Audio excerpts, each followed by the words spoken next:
Welcome to Let Me Fix This. Enjoy the video. You start by preparing one suitable image and getting to an empty spot on your home screen. Once you're there, long press a blank area to open the quick menu. This immediately shows widgets, home settings, and wallpapers. Choose Wallpapers to begin because it centralizes all sources, system, gallery, live wallpapers, so you avoid hunting through individual apps. Doing this first saves time and prevents accidental changes to widgets or icons while you work on layout and image selection. Once the picker opens, pick the source that has your image. If you use Gallery, tap the photo, then use the crop handles to frame the composition. Make sure to keep the aspect ratio so nothing important gets cut off on different screen sizes.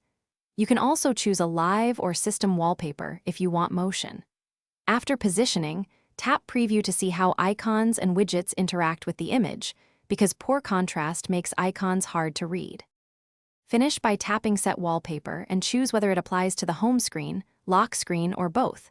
Selecting home screen only prevents lock screen changes. After it's set, go back and check icon contrast and spacing, move widgets if needed for clarity.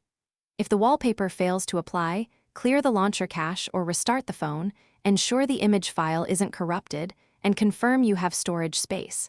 Doing that usually resolves the issue quickly. Thanks for watching. If you found this helpful, don't forget to like and subscribe.